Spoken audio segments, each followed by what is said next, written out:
to the Homeschool Mom Survival Podcast with Lisa and Amy.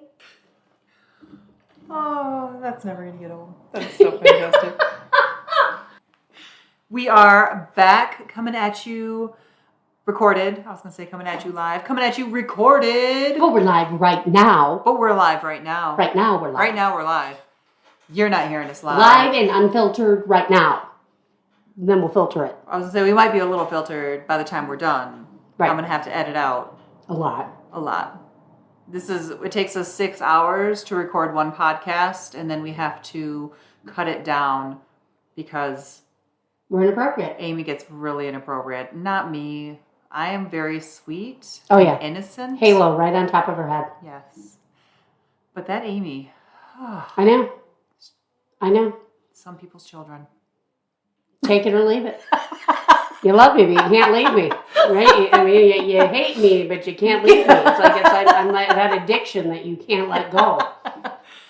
I'm not good for you. You're like a fungus. But I'm oh so good for you.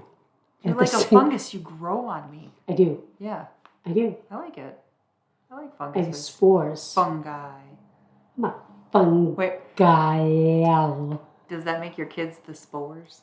Yes. Yeah. Like spores everywhere I go, I guess. I don't know. Okay. Today's topic is getting started homeschooling. So naturally, the first next thing we should talk about. What did we do last week? Why we started homeschooling? Yeah. Yep. So this week we're talking about how to get started in homeschooling because the idea of homeschooling for our family was like really exciting and scary at the same time, but we had no idea where to get started. And we thought, oh my gosh, homeschooling is going to be so great. We had like this idyllic picture of, I don't know, sitting at home and learning and how much fun it was going to be. But then when we actually started trying to execute it, it was a lot more overwhelming than I expected. Not even getting started, figuring out how to get started. Figuring out how to get started is hard. Yeah. I remember in COVID, when our homeschool group, we had basically a mom's night for moms in the community because for a period of time there seemed to be this exodus of people from the public schools wanting to pull their kids home, educate, and that was probably the most difficult part is trying to figure out, and it's really not that hard. But if you don't know, like you don't know what you don't know, and you can make it a lot harder. Well, especially in what state, depending on what state you're in or where in the world that you're listening from. There can be different rules and guidelines to getting it started. But here where we're at in Michigan, it's fairly easy. Yeah, there's not a whole lot of rules or regulations or anything currently. Nope. Hopefully it stays that way. Hasn't been that way for about 30 years. Yeah. So we decided to discuss with you guys I don't know if it's the top 10, but it was the top 10 that I found different styles of homeschooling. So I made a handy dandy little list. I've got my little notes that I'm following along with. But I'm going to read you the list really quick, and then Amy and I are going to go over them. We're going to discuss each one, and I don't know a lot about some of them, but Amy has an extensive knowledge of everything in the world.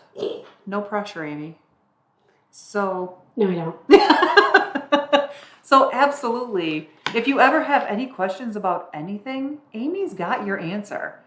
Well, and you can answer. It might not be the right answer. You can guarantee 100% money back guarantee it's going to be right. Look, seriously, some of these things that she's going to say, I do have some knowledge on because I've looked into them, and I have friends who do different types of homeschooling, so I do have some knowledge.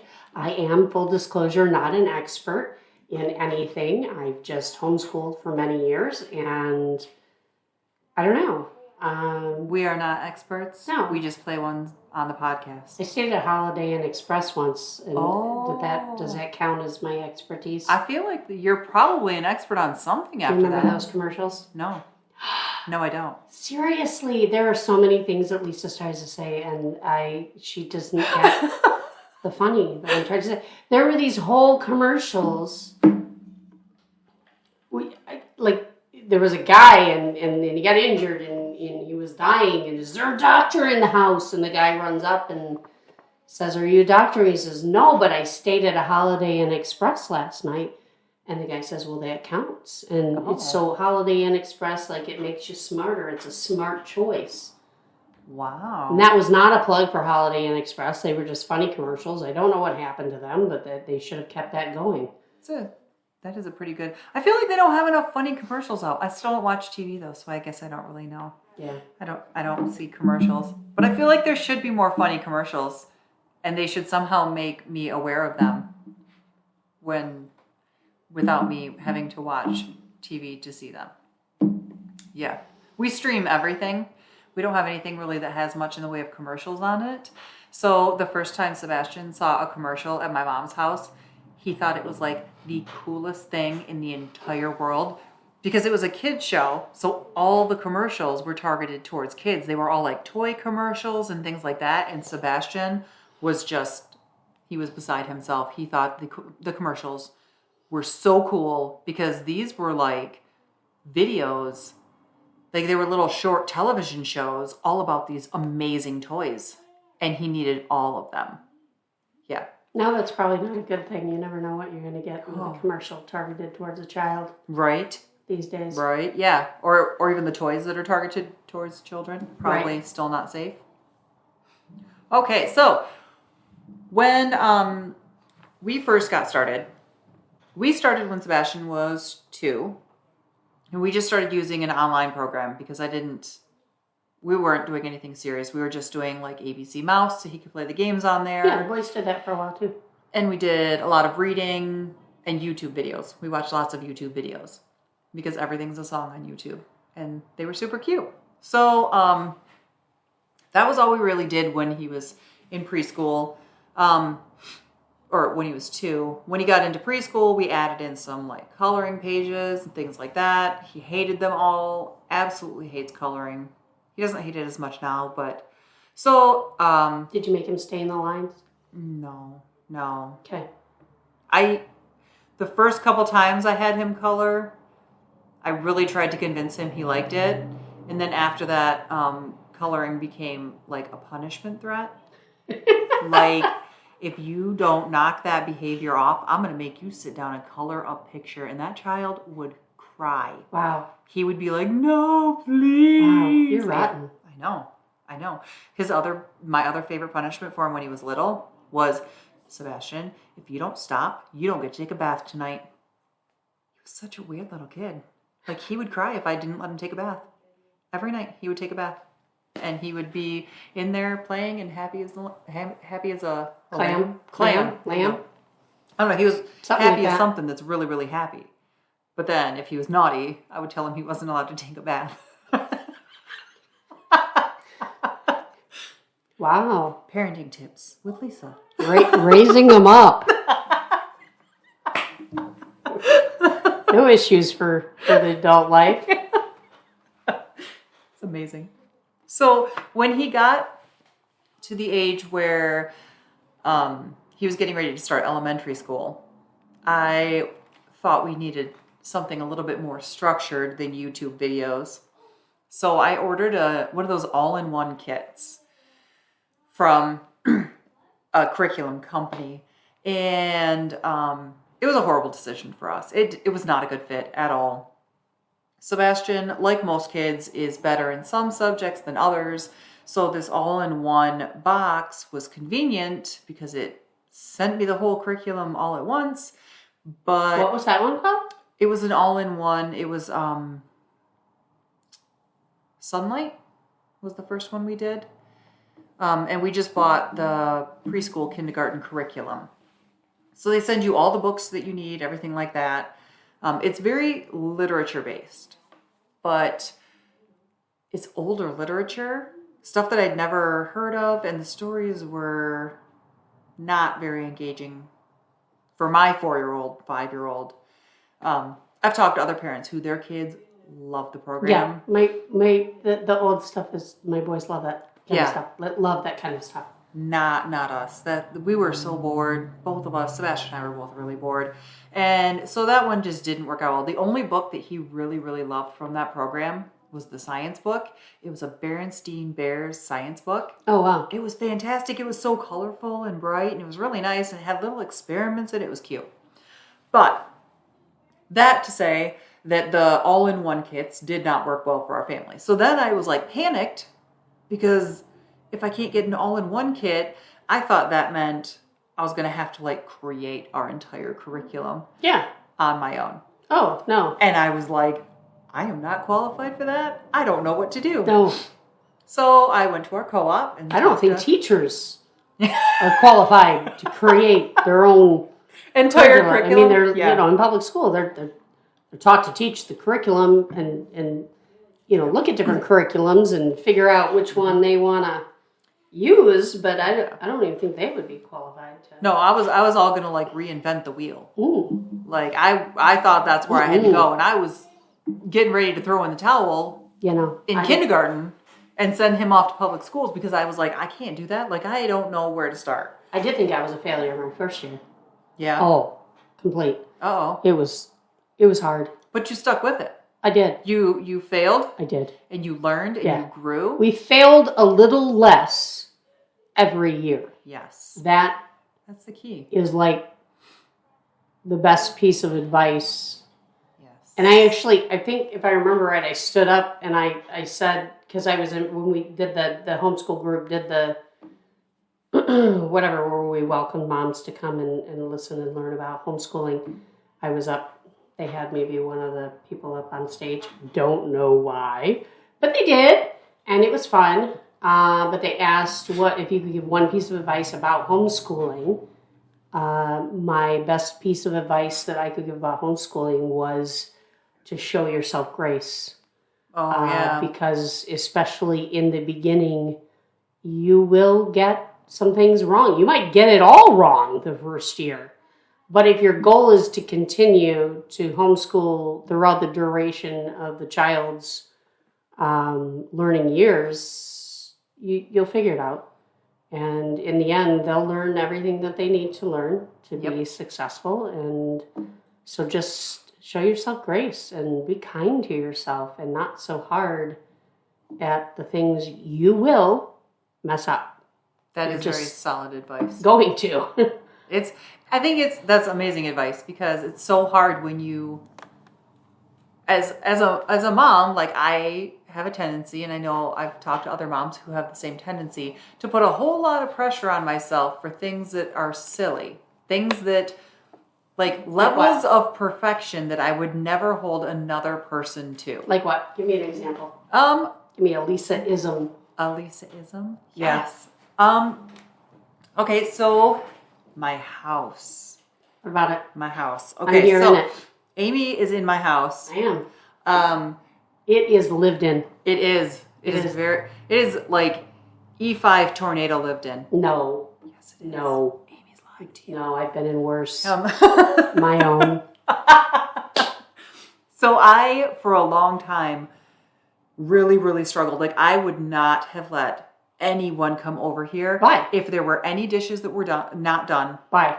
Because I felt like I've worked my entire life since I was 13. I've always had a job outside the home until Sebastian was born. Yeah. At which time I transitioned to being a stay-at-home mom. Okay. So I felt like, okay, well now I'm a stay-at-home mom, so my house should look like it just came off of the cover of a magazine at all times.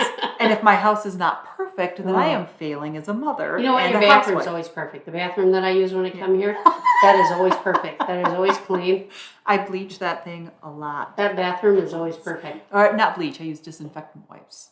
Not bleach. Whatever. I disinfect it a lot. Yeah. I appreciate that your house looks like my house. And I appreciate you as a person because here's the deal. You're going to spend your time on something. Yep. And if you're homeschooling, the focus should be building that relation with your child and your children. You only have so many years. Correct. We will have plenty of years after our children are gone to have perfect houses, or we should just travel all the time, and then or selling it all and just being on the road and not having to clean it all. Or by that time, because we're not buying so much food and stuff, we could probably just afford for someone to come in and clean for us. Yes. So we have plenty of time for ourselves. Yeah. Which is wonderful. But yeah. No, you know, if you have a bunch of people coming over, regardless, you're going to clean, right? You're going to clean because you've got people coming over and you want it to look, you want them to feel comfortable. Correct. But when you're talking about just your friends, your true friends. Yes. Your friends should be the people that are comfortable seeing you in your natural, comfortable environment. And true. I feel like when you come to my house, I don't run around and clean. Because if I do, I end up, because of how my brain is, I end up starting 12 different things cleaning, and no, I don't finish even one of them. I was going to say, I remember the one time when you tried to like speed clean before I got there. Yeah. And I got there and you were like, well, I started this and then I did this and then why is that over there in the sink? And what happened? I tried to clean off the counter, but then I set the other stuff on the counter and then. Yes. I failed miserably. 45 projects all started. And that's how that goes. Even though none of them were completed, you didn't care. Nope. That's the right kind of friend. See, and that's what I feel like as parents, as human beings probably, I don't know, we need to give ourselves that kind of grace, and we need to, especially when we're taking on homeschooling, because it is a big commitment. It's a big project, and it's a multi-year project that we don't really get breaks from. I mean, even if you don't school year-round, during the summer, you're having to figure out the curriculum for the next year, and you're having to figure out what you're going to do with last year's curriculum. Do you store it? Do you sell it? So I feel like as parents, as homeschool parents, we don't ever really get a break from the chaos and all of that. So your comment about giving yourself grace, I think, is huge, because you have to. Yeah. You have to give yourself grace in life. This is true. We naturally are flawed. Yes. We are, we're sinners.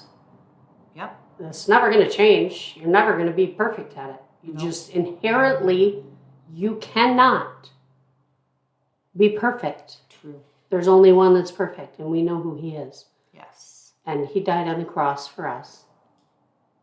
And rose again. You know, the point is that you get up every day, you get up the next day, and you try again. Exactly. And when you make mistakes, you try to learn from the mistake that you made. You own up to the mistake. And you try not to make that mistake again. Yes. But inherently, you will continue to mess up. You just will. Yep. You can't avoid it. Definitely.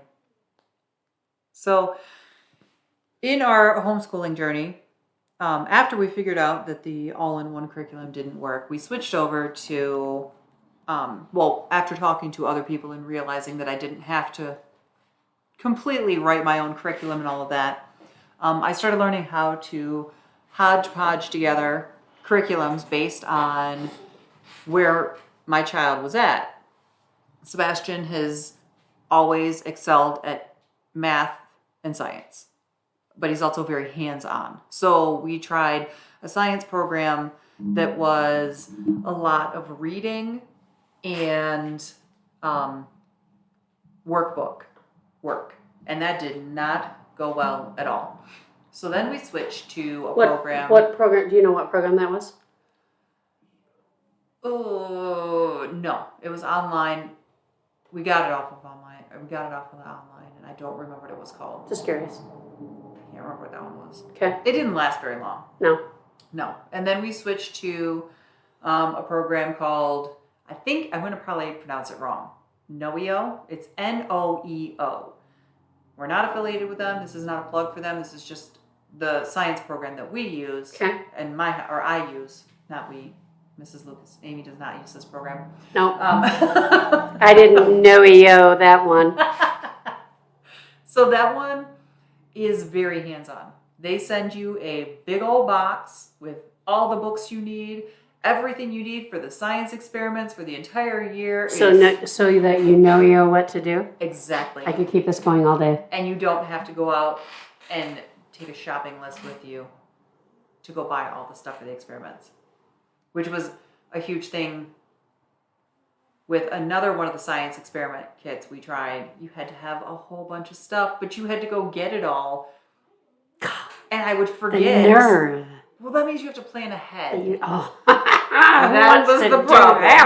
I know. I would get to the lesson and I would pull it up and I'd be like, "We have a science experiment today. This is going to be great." And no offense, I've seen your homeschooling. You are a planner. Sorry. Don't let her fool you. She absolutely is a planner. I have gotten much, much more organized as we've been learning about homeschooling, because if not, I feel like we don't get anything done, and then I feel like I didn't teach my child anything, and it drives me insane. So, but yeah, we got the Noyo program, and it's very hands-on, and Sebastian loves it. There's experiments. There's multiple experiments every week. The books are super fun. They're age appropriate. This year he's taking physics, and he absolutely loves it. Next year we'll be doing chemistry. Last year we did biology. And what is that program? The Noyo. You're still using that one? Yes. Yep, we stuck with it. You don't have to tell me how much, but is it expensive? It is pricey. It was, I don't remember exactly how much it was. I think it was between $250 and $300. Okay, that's not bad. Oh, I thought that was bad. That's for 1 year? It's for the whole year, yes. Okay. Yep. And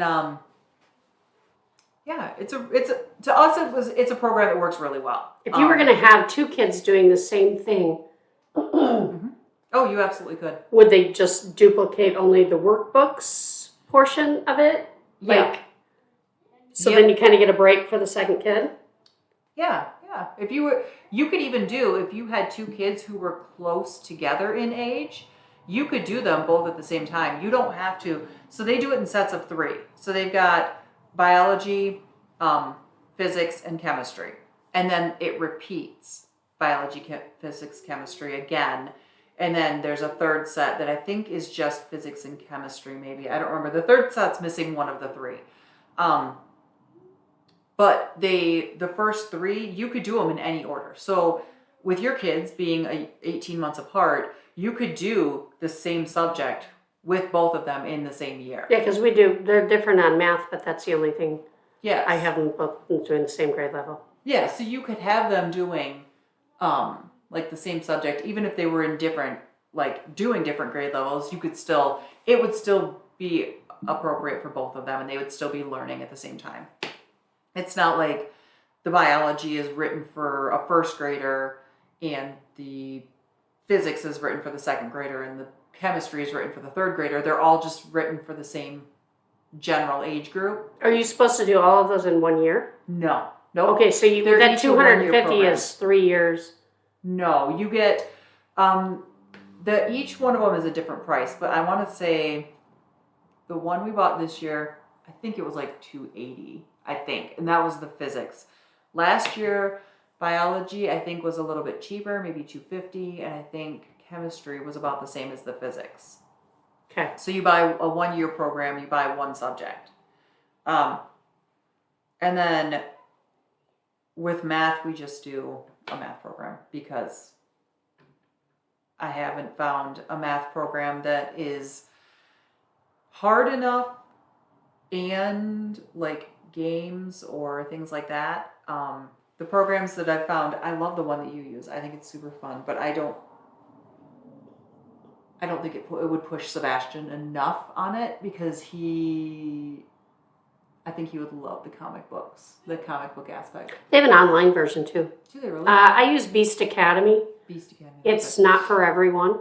Bailey is, my youngest, is super smart with math, but for some reason, the idea of it gives him a lot of anxiety. And it's crazy because even though he knows the answers, it's not that big of a deal. I don't know why it gives him anxiety, but it did. And so one year we were at like a homeschool gymnastics open gym one day, and there was a child there sitting doing the math book, and they're like graphic novels. The books are. They're really cool. So they're full color monsters, and the way it goes through, and they read the graphic novel, and then they have to go and do the practice sheets that go with it. And quite honestly, like, it was night and day, and still is night and day. Every once in a great while, he get frustrated, but it's almost like when you go through it, you don't you don't really realize that you're learning math. But the way when my husband, who is an engineer, when he kind of took a look at it, because he's had to help me with my older son a few nights, he's had to help give a little bit more explanation on a couple things with him that I couldn't do. His comment was that he thought it was pretty cool because what it's doing is teaching them 3 or 4 different ways to tackle a type of problem. And he said how that would be beneficial later in life is when either if they go to college and they get to the more advanced math programs, they'll have to decide for themselves the best way to tackle the problem. And he said even at work, he uses a few different methods, and it's just really good for the boys to kind of learn that. So really, that wasn't my goal. It was just that he had so much anxiety. And so then Morgan would have been fine with any math that I put in front of him because math is super easy. The problem with Morgan is that he sees math differently.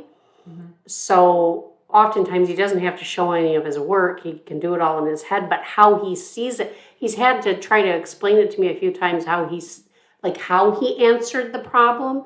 And he tries to walk me through his process in his head of how he solved it. Yeah. And a couple times I had to call his dad, and I was just like, okay, this is what he's saying and how he did it. And his dad's response was, wow, that that wouldn't have been how I solved it, but that's really cool how he went about solving it. Mm-hmm. It's just over my head as far as his thinking process, but it's really cool. And that's another advantage to homeschooling, being able to have that communication with your child and be able to have them articulate, and they are figuring out how they learn. Yes. I didn't do that in public school. I was public schooled. I didn't figure out how I best learn something. No. Are you a doer? Are you a reader? Are you right?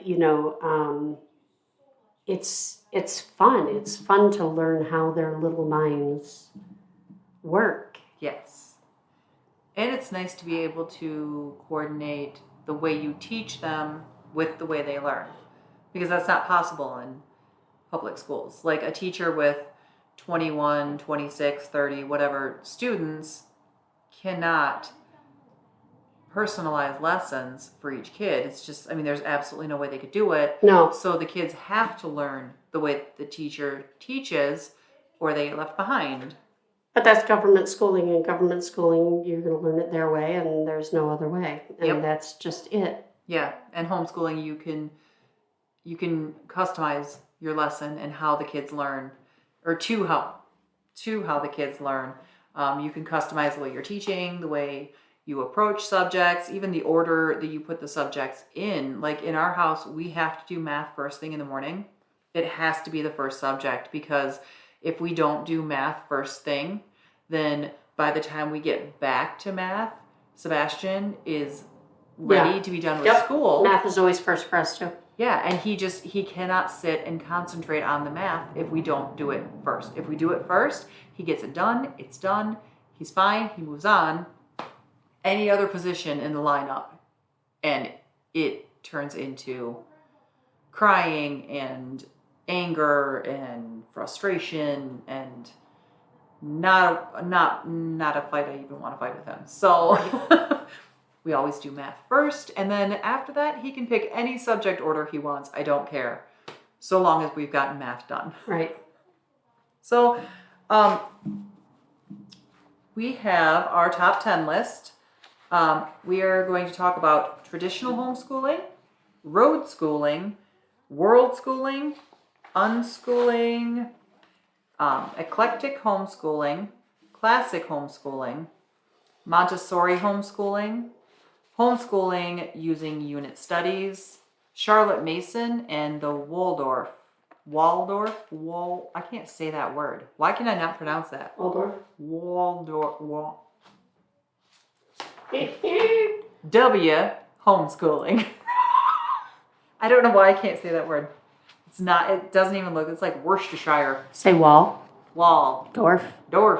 Say Waldorf. Waldorf. Got it. Nailed it. Okay, so traditional homeschooling. From what I was reading online, this tends to be like a starting point for a lot of homeschool families. So many of our listeners may already be familiar with traditional. They may not realize they're familiar with traditional, but they might be. Okay. So it's essentially taking the style of schooling that they use in schools and setting it up at home. So little desks, specific. We do math from 9 to 10, and then we do English from 10:05 until 11. I even was reading that some of the parents who use this will actually pack their kids' lunch the night before in like a little brown sack or in a lunchbox and put it in the fridge so that when it's lunchtime, the kids get out their lunchbox and they have the whole lunch experience.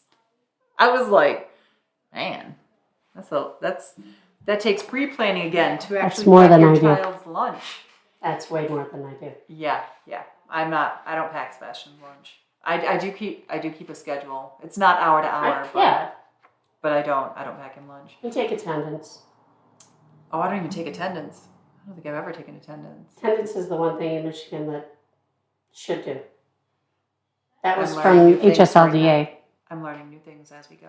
HSLDA is the Homeschool Legal Defense Association. If you are not familiar with them, they're a bunch of lawyers. Basically, they're fighting for our homeschool rights. I don't know if they're worldwide, but I know they're national, all across the United States. But the membership, I want to say it's like 110 a year, something like that. But if something happens, something comes up, and you need them to represent you, if you're homeschooling, they will.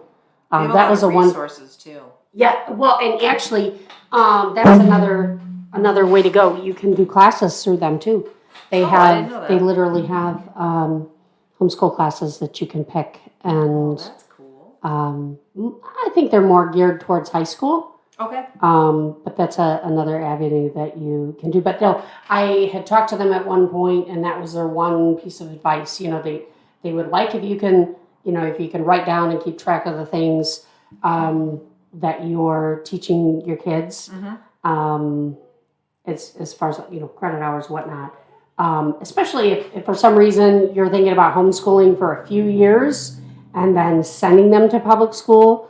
Within the communities that I'm in, the schools are starting to ask for, proof of what you taught them if you're gonna put them back in, which they can do that. Again, that's government schooling. They have the right to ask that if you're going to put them in. But we plan to homeschool to graduation. So yeah, that's our plan as well. So that was it. what are your thoughts on the traditional homeschooling style? Are you going to make little desks for your boys when you get home today? Have them sit in little desks? So I'll be honest, I kind of wish, and I think because we moved into a new house last September, I kind of want to set an area up downstairs. So that when we do things like language arts, we do things that we really need to be writing on a whiteboard or whatnot, that we do have an area to work in. And I'm sitting here in this room and I'm looking at her bookshelf. I'd like to have much larger bookshelves so we can actually have all of our stuff on the shelves in that one particular area. Yeah. And then beyond that, the way that we do things, I mean, there's been times that the boys, if it's nice outside, they've taken their schoolwork and they've gone and they just do it on the trampoline out in the sun. Yep. We've made snacks. We've made a picnic and put a blanket down out in the yard and put out the umbrella over, right? And it's just nice. And we've done schooling there. Like I'm hearing we don't sit in any one spot. I'm hearing traditional schooling is probably not going to be the first choice for your family. No, but I like the idea of having the room to do some of it in. You like aspects of it, just not the whole thing. No, I want us to have the freedom to be like, we just put a dock in last weekend. You were there helping. Mom, can we go sit out on the dock and do this reading out there? Yeah, absolutely. We can. Yep. For sure. I don't care where they do it as long as they do it. Yeah. True story. That's supposed to be one of the flexibilities of homeschooling too. I think we use traditional homeschooling a lot more than I thought we did. When I actually started reading the descriptions, I was like, oh wow, we use a lot of aspects of traditional homeschooling. Okay. Like we use pre-created curriculums, like not the all-in-one box curriculums, but we purchase specific curriculums to cover things like math and science and English and things like that. And I didn't realize that some of these that we're going to cover today don't actually use curriculums at all, or very, very sparsely, which I was not aware of. I purchased curriculums, but the only curriculum, when we first started, I tried one called The Good and the Beautiful. They had just come out. They weren't really good in year one, so we quickly turned away, but I do hear that they are pretty good now. Yeah. We have a place here in our Michigan. It's no longer like super local to me, but it's worth the drive, called the Homeschool building. Yeah. We buy our curriculum from the used bookstore. Yeah. And wonderful if it comes with a workbook. If it doesn't come with a workbook, that's okay. We figure things out. Yeah. Some of them come a little bit more in packs or not, but our math is really, that's not necessarily true. We use Rod and Staff is the brand that we use for our language arts. Most of that has been used, has been new. But again, some people have given me some of the years of it, so it's not all new. If I can find it used and I can find it cheap, that's the route that we're going. Yeah. Definitely. Like the curriculum's expensive. The Easy Peasy. Yes. Or Teachers Pay Teachers. Yeah. That website is great for getting free curriculum. What? I said that one's got some good episodes on it. I meant some good like studies and things like that on it, and I said episodes instead. I've used it probably more for teaching classes at our homeschool group. Yes. Than I have for teaching for the boys, but I've used it a few times. for teaching for the boys. There's other ones like education.com is a good one. Yep. The problem with education.com, the first year it was like $10 a year. I could print curriculum. It was really awesome. And then all of a sudden in year 2, they wanted to charge $50 a year. Whoa. But if you canceled, well, then they would charge you $10 if you were going to cancel. You got the email saying, well, wait, come back. We'll only charge you the $10. So that didn't sit well with me, and I stopped using them. Yeah, I don't like when companies do that. No, I'm betting we're going to be a mix of unschooling and eclectic. Okay. Is what I'm betting we are going to be. Okay. That's where I'm putting my money. So right now, the next one, I'm combining 2 together into one. Okay. Because we've got road schooling and world schooling. Yeah. And they're like the same thing. The only difference is one is they're like for different economic statuses. Yeah. Because road schooling, you're grabbing your family and your curriculum and you're throwing it all in the RV and you are headed out. Yeah. And you're traveling the country and you're learning all of the things. This one, it was talking about, typically there are, they combine more traditional aspects of education, like using math workbooks and then reading and writing assignments, things like that, with hands-on learning for subjects like history, culture, and life while they travel around.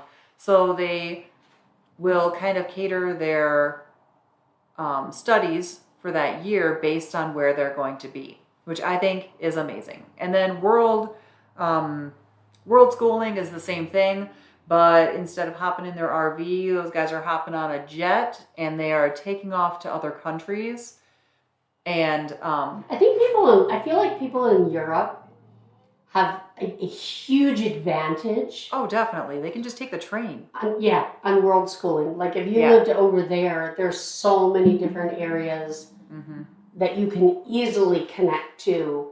Yes. For that. Yeah, I met a couple that it was our first year at our homeschool group. We did the annual camp out, and we got there a day early, and this couple was there. And my boys started playing with their children, and they had just 4 months prior, they had sold their home down in Florida and bought an RV, and they were traveling to the area. The father, I'm not going to say what he was doing, but he basically had business up here. And they were going to be here for a few months while he completed his consulting. But I followed and I stayed. Friends, whatever. I haven't seen them since because they haven't been back to Michigan. But they travel. I believe they travel where his business takes him. That's amazing. They also have a YouTube channel. They do reels now. They found different ways to earn income on the road. Let's see, that was 2018. And I believe last year, so what do we got? 18, 19, 20, 21, 22, 23. So after 6 years traveling full time in that first RV, they had to buy a new RV. Oh, wow. That's impressive that it lasted for 6 years of constant traveling. 6 years. That's amazing. It's pretty good. Yeah. But they're good. They're a Christian family. They, but they just go camp. And I guess they're in this group of like-minded homeschoolers that they go campground to campground, and they kind of all... Oh, how fun. Kind caravan. of like a traveling gypsy pack. Yeah, caravan to... That's awesome. Around the country. So you already know this, but my husband and I just purchased some land, and we are planning on building there. Once we have the house built And the pole barn built, we're going to start on a bus so that we have a traveling RV bus. So in a few years, when we get the RV bus thing, I don't even know what to call it, once we get it done, I feel like we need to take this show on the road. That'd be awesome. Like the Lucases and the Jorgensens need to get our own little caravan going, and we just need to pick a direction and go. Are you talking like you're going to buy new, or are you going to buy like a school bus and you're going to redo that kind of thing? Or we're gonna buy either a school bus or a tour bus. We don't really know. It just depends on what we find when we're ready to purchase it. Okay. And then we're gonna strip it down and rebuild it. Okay. That's really cool. Because I don't want to do things the easy way. I want to do things the way that I'm not qualified to do them. Right. That's what I did. Because I have YouTube. That's our Airstream. I can do everything through Yeah. YouTube. But you did a really good job with your Airstream. Your Airstream's all like custom and like cool. So I want to be like Amy Lucas when I grow up. I feel like really you did really good as a sliding scale term. I don't know if I did good, but I did. Okay, so my goal at the time was as cheap as humanly possible, and by cheap I meant free. So we don't have much into it. A lot of the stuff we have free. That's awesome. We get free. That's fantastic. Yeah. So you guys heard it here first. A few years from now, when Amy and I are recording, we will be recording from some exotic location. The Himalayas! Our toes will be in the sand or the dirt or the snow or, I mean, it really depends. Maybe under some like wolves if we can. Sand would be good. Sand, warm. But what water. if we could like catch some wolves and tame them and like we could use them as foot warmers and snuggle with them at night? They don't snuggle. But they're fuzzy. They don't They snuggle. want to be pet. Nope. And booped. Nope. Right on their I snoot. would take warm water and sand and sun any day over that. Sorry. What can I tame that's near the sand? It needs Crab. to be fuzzy. Ugh. Those things are pinchy. It needs to be fuzzy. Yes, I like fuzzy things. What about like, Africa has like big cats. There's sand in Africa. Okay, that's world traveling. And all right, scratch the RVs. We're buying private jets. yeah, nice. Yes. Nice. This is why my husband doesn't like me making plans. No. And he always tries to tell me that money is a finite resource and that I can't just try and spend millions of dollars we don't have. My husband's mean.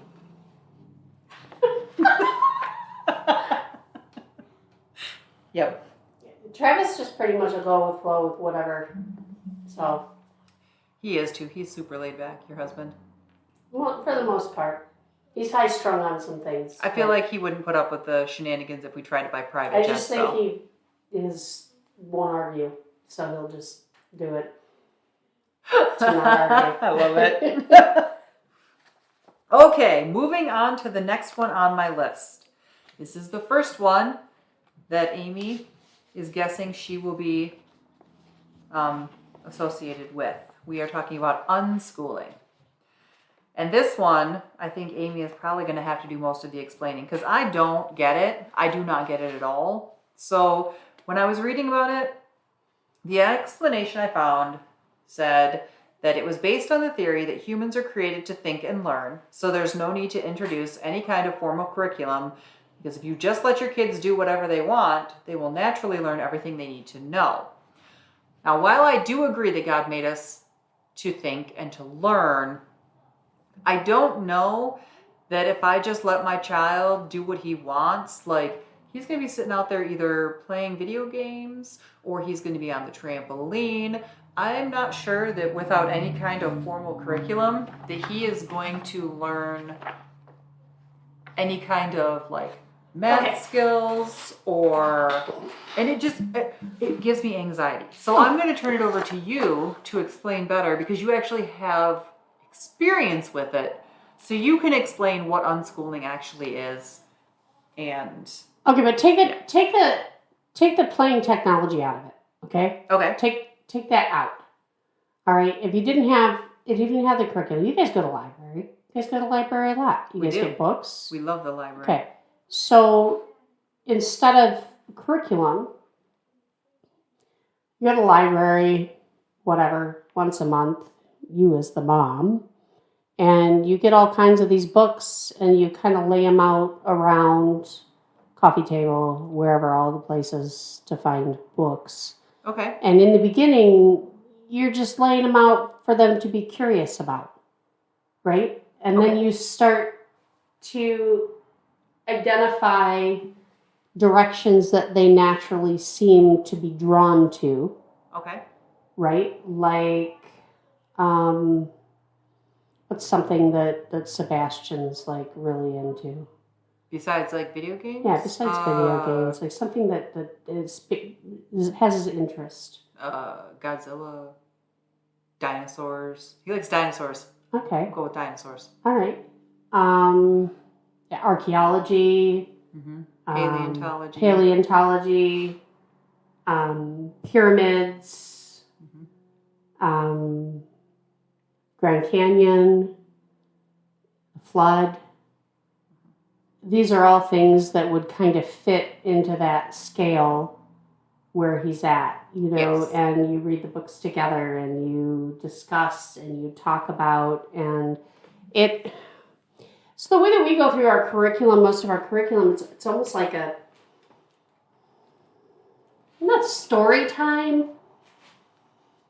We take turns reading, but it's more kind of in-depth discussion on a topic and saturating, and you know, and once you kind of gain, once you get a feel for the fact that, you know, this is something that I have an interest in, and you realize how easy it is to learn about it, they just naturally do take off.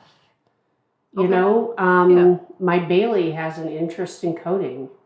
Yes. And just now we have 50 million books of the house right now about coding, and he's kind of obsessing about it. Is he obsessing, or does he know he just has that interest and he literally wants to learn everything he can possibly know about coding, so that it just builds another level of, okay, once I get into this, am I really into this? Once I learn everything that there is to know available about it. And I think in some ways, that's really cool. You've got all your requirements, right? Mm-hmm.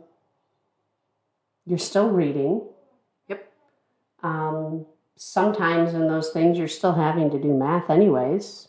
Okay. Understand distance, you know, if they have to understand the true length of one of those dinosaurs. Yeah. It takes math skills. So with math skills, okay, so like as an adult, if you wanted to learn a new skill, if you got into it and there were some things in there that you realized you don't have these sub skills to be able to do this main skill that you're wanting to learn, what would you do? YouTube. You'd learn, but you would, sure, that's one avenue. I would find a resource. That's an excellent avenue. Yes. I mean, YouTube's tricky because there's a lot of bad stuff out on YouTube too, but it's brilliant from a standpoint of, if you want to fix your car, there's like, you know, a million videos out there and probably your exact make and model that you need. And I got a call from my dad a while ago. I think it was last week, and there was something on his car that needed to be fixed, and the shop wanted to charge blah blah blah amount of money, and it ended up, it's the first time he's ever done it, because there were so many different things involved, and it ended up taking him 7 hours, but it saved him almost like $1,000 Well, that's to fix this thing on his car, and he was blown away that he could watch these videos on YouTube. That's awesome. And get it done. And that's the guy who, when I was in high school, like, would literally fix my car with, like, duct tape, you know, to keep it going. And that's fine. Duct tape can fix a lot of things. Don't knock it. But it sure can.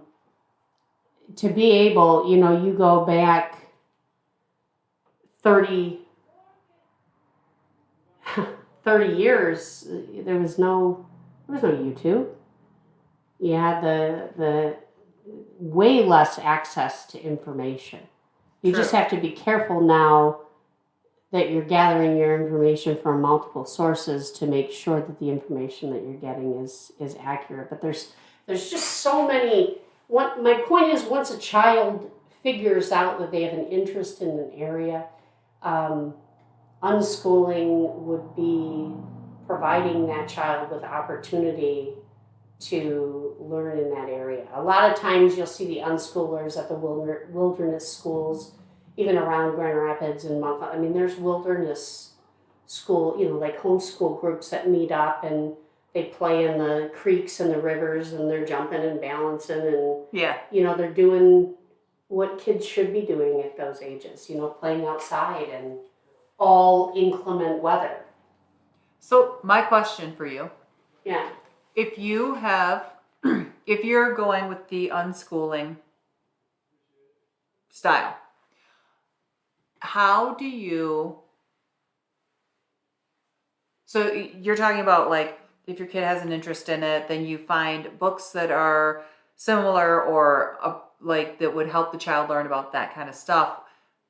But what happens when you have a subject that the child doesn't really find an interest in, but you still have to give them a well-rounded education? Like if you have a kid who doesn't like science at all, just science is not their thing, they don't want to learn about it.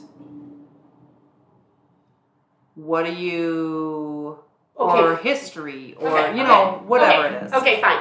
Look, what do you science. If you go to public school, you get like earth science, you get like biology, general science. You get like general, right? Yeah. You get like chemistry. Mm-hmm. There's so many more avenues and types and areas of science. Yes. That really, you're only limited to what you, I mean, if you go into it thinking, well, these are the whatever 3 or 4, and my child isn't into any of that, so I can't do science. That's not true. Yeah. But, like what if there's a subject that they have to learn about, but they don't want to? What do they have to learn about? What do they have to learn about? Math. Based on what? Based on college requirements? Based on being based able on what? to, well, depending on what you want them to be able to do. Because like with Bailey, you said he wants to be into coding. He's into it right now. Yeah, but like if he was going to try and do that as a career, there are requirements he has to be able to make that maybe don't always go into things he's interested in. Like there are a lot of requirements for education or things like that. If you're unschooling, like if you're traditional, then you're going to sit with the kid and say, okay, well, you know what? I understand you don't like this, but we need to get through this because this is going to help you get to other things. You just have to have this base knowledge. With unschooling, would you do something like that? Or would you just say, okay, well, you don't want to learn it. That's not something you're interested in, so we just don't have to. Like, how would that work with unschooling? So, if there are subcategories that have to be learned in order, like I said, to accomplish like the main thing they're wanting to learn, then they branch off and they learn the things they need. Okay, so with unschooling, you would forward in that. I mean, it just it branches off in so many different directions. Okay. My point was when I asked you, if you wanted to learn, how to do something. Yeah. And there were a couple things that you didn't know how to do. What would you do? Mm-hmm. So the basis is you are teaching your children how to learn. Okay. Period. That makes sense. From there, yeah, they can learn anything. You really can learn anything that you put your mind to. Absolutely. You don't have to have, well, especially in today, nowadays, you don't have to have like some special curriculum. You can choose to have that. Yes. That's fine. Yeah. But you don't have to have that. He can go to the library, you can get all that stuff. I mean, there are plenty of them online as well, ways that he can learn how to do coding. It's more interest driven. It's more when they're unschooling, they're just attempting to expose them to more areas. Okay. So that the child can gain interest early on. Yeah. In what they're truly passionate about. Okay. That makes sense. When I was in public school, there was never any talk about what are you passionate about. Yeah, no. They don't care. We didn't, and I'm not saying that, I'm not in any way saying that math and language arts and history and these things aren't important. In our home, we do, right now we're in geography, but we study biblical history, mm-hmm. which is real history. Yeah. Everything does get covered, but it doesn't get covered always in a way that someone who's doing traditional homeschooling might understand. Yeah. It just works for him. And in the end of the day, that's really what it is. What works for you doesn't necessarily work for me. Absolutely. And that's okay. It doesn't have to. Yeah. Well, that's why I wanted you to cover this one more, because for us, like for my family, I don't know unschooling. We don't, I mean, we do use a lot of things that are based on what our youngest likes or what he's interested in, but we use like those in addition to other curriculums as well. Mm-hmm. Not just like as a standalone. But I know there are a lot of families who do really like unschooling. So I felt like it would be more beneficial to have you explaining that than me, because I don't use it. I don't really have any experience with it, and I don't necessarily understand it as well. So I thought it would, yeah. It's not as organized. Yeah. It's not as organized at all. Yeah. But it's just basic. The basics behind it is your children do have the power to learn whatever they want to learn. Well, from what you're saying, it sounds like it's more based on fostering a love of learning mm-hmm. for your children versus actually like teaching them anything specific. Right. Okay. Yeah. I'm glad you took that the right way, because after I said that out loud, it sounded to me like I was saying you weren't teaching your kids things, and that's not at all what I was saying there. No, I am. I was not meaning it that way, but it sounded like that to me after I said it out loud. It didn't sound that way in my head when I thought it. Right. When I said it out loud, all of a sudden I was like, wait, that just sounded like I said she doesn't teach her kids anything. Right. And that was not what I was. No. That's not at all what I was saying. No. So on that note, I think we are going to wrap up this episode. It ended up being a longer episode than what I expected when I was researching it. So we will finish this up with a part 2 next week. And I hope you enjoyed what you've heard so far. We love you, and we will see you later.